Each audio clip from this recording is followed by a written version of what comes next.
Hi everyone and welcome back to my channel. Thank you so much for joining me today. Today we're going to be doing a video on some do's and don'ts when you're refinishing furniture. So I've been doing this for just a little bit and I've learned so many things. And a lot of it I've learned by mistake. So I thought I would share today with you some of the main things that I've learned over the years to either do or not do. So let's just go ahead and dive in and get started with the list. All right, so very first thing I'm going to tell you, always 100% prep your furniture. So the very first step of prepping that furniture is cleaning it. These are the two products that I love to use. This is Crud Cutter Kitchen Degreaser Deglosser, and this is Fusion's TSP Substitute. Both of these are excellent cleaners and definitely need to be done when you get that piece. First thing I do when I get my piece in is I start to deconstruct the piece. I remove the hardware, I check it out. I check it out when I buy it to make sure nothing's broken, but then I go back through it again once I get it in the shop just to make sure that everything is intact. Then I bust out my cleaners. So that's number one. Always, always, always clean your piece. Now, it's been my experience, these are chemicals. When you leave that chemical on your piece, it can tend to leave a residue if you don't wipe it all back. So what I always do is I put my cleaner on and then I take a nice damp rag, just one of these guys here, and I wipe it down with a damp, watered down rag and I let it air dry. That way it won't leave any of the chemical residue behind, which in turn could react with your paint. So that's number one. Number two, scuff sand that piece. You may not think it needs it, but it's always a good idea to be extra cautionary with your prep. The better the prep, the better your finish. So I use these fine grit, medium grit sanding pads, and I have these in my Amazon shop, which everything's gonna be listed down below in the show notes for you. I give it a quick scuff and I wipe it back down. All right, step number three in part of your prep is priming. Now, this is not always a necessary step. This is a question I get asked a lot about. Do I always need to prime? No, the answer is you do not always need to prime.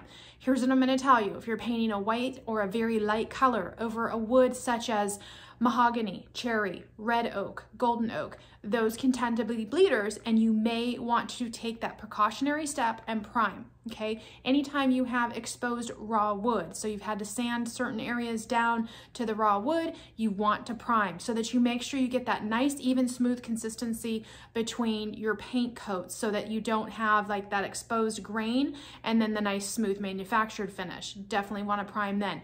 These are just a few primers that I have on hand that I would share with you. This one right here is the strongest of the bunch. This is the shellac primer. Also comes in a brushable form if you want to. This is also great for sealing in odors. I get a lot of questions about odors. This will seal in the odors. Also great for bleed through. And then I've got this primer here, which is kind of just your basic primer. You can get this at your hardware store. It's a filler primer, not necessarily for more of a bleed through, but a good basic primer, and comes in gray. So if you want to prime something that maybe isn't white or light, it's kind of dark, but you still want to prime, this is also a good one. And then my big guy here, this is the General Finishes Stain Blocker Primer, and I use that as well when I've got very large projects. The smaller cans are great for spot priming. So that's step number three of your prep. You want to prime. All right, another step before you go to paint, and this is an optional step because your piece may not need it. A lot of the pieces that I get are very vintage, and so they have been a little beat up or neglected over the years. So this product right here, this wood filler, is excellent when you need to fill dents and dings, very small little things in the furniture.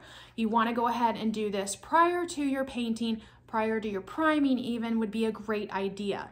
So wood filler is great for small dents and dings. Anything larger than that, where I'm doing a really big repair, I would skip to Bondo. But just for the small stuff, this. Now you're ready to paint. Now you're ready to paint. A couple of things when you're painting that I'll give you some helpful tips on. For one, painting a piece can be a little challenging sometimes. When you're brushing a piece, keep in mind, brushing means there's not going to be an absolute 100% no brush stroke free zone. You're using a brush, it's hand painted.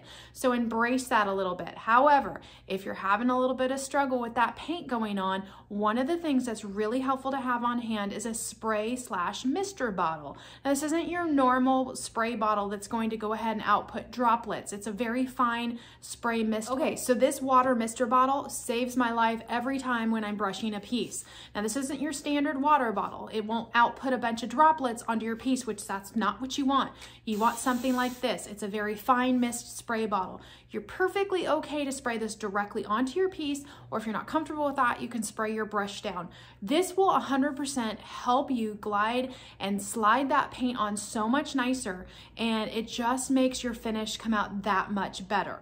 One thing I will tell you, do not directly pour water into your paint. You don't want to do that unless you're pouring your paint into a cup separately. You don't want water to be put in your can, and then if you've got leftover, have that water, which will create bacteria in your can, and it could contaminate your paint. So if you want to thin your paint, that's okay to do, just don't do it directly in the can. Get an extra cup, pour your water, pour your paint, mix it, and then use it. Taking a field trip over to a little piece that I'm currently working on, here's another tip. Always, always, always, always go underneath your piece. What do I mean by that? Let me show you guys. I'm gonna go ahead and flip the camera so you guys can see what I'm talking about.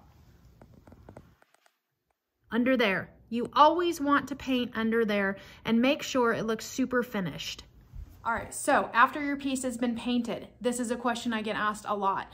How long do you let your pieces sit before you let them go? Well, there is a cure time to each and every paint. Most of them are pretty much the same. They're usually between 21 and 30 days. There's no way I can hold on to pieces for that long, and there's no need, to be honest with you. Most paint lines will tell you after 3 days, the piece can be moved and used in a light use type of situation. So, usually my rule of thumb is within 5 to 7 days, I let the piece go home. I let my client know with what the care instructions are, and I also send them home with touch-up paint so that they know how to care for their piece. Okay, so hardware, that's a question I get asked a lot about. When I just want to simply update or paint the hardware, what am I using and is it durable? So here's what I do. I take my hardware all off if I'm keeping it, I clean it with a little hot water, TSP, let it dry, and then I go ahead and I hit it with this Rust-Oleum paint and primer. This is one of the products that I use, and then after I'm done, I use their clear coat, and then it's ready to go back on. So that's a really easy tip to update the hardware. What do you do if you have a piece that has problematic drawer slides? Get rid of it. Just kidding. But seriously, I learned a long time ago, I don't repair those. I just don't even bother. Here's the thing I'm gonna tell you. Clients, customers, that's the first thing they look for to make sure that all drawers slide really well and have no issues. So I learned, don't buy things that do have issues. When you go pick up that piece of furniture, don't be afraid to inspect it. Look at all of the drawers, open each and every one, make sure they slide well. If anything looks funky, take the drawer out, look at it, because I will tell you, repairing or replacing glides and slides can be done, but it can be really problematic and more trouble than it's worth. So stay away from stuff like that. And lastly, what do you do when you're all done with your project and you need to clean your brushes? Well, one of the things that I like to use is this Fusion brush cleaner. Now, if you don't have access to Fusion products, the other great thing to use is Dawn dish soap. It's mild, yet it works. I don't scrub my brushes super hard, and my Klingon brushes get stored in their jars, and my other ones get stored up there, hung upside down. Always hang your brushes upside down so that all of the residual water and anything else that might be in them comes down off the brush and doesn't soak into the bristles, not only fanning them out, but then that product will sit there. So that's what I use for cleaning my brushes. All right, guys, that is it. We are at the end of the video. I just wanted to throw some of my things that I've learned over the years to do, to not do, and some tips. I hope that was helpful for you. If you guys have any other questions, make sure you leave them down below. Any positive comments, positive only, please, and questions, because I love engaging with you guys and I will always get back to you. And just keep in mind, if this information was not enough for you, I do teach virtually 30 and 60-minute lessons, and they can be purchased directly from my website. Thank you so much for subscribing. If you are not subscribed to my channel, please do so that you can not only be a part of my YouTube community and help support my channel, but also get all of my newest videos when they come out. Thanks again, you guys, and I'll catch you on the next video.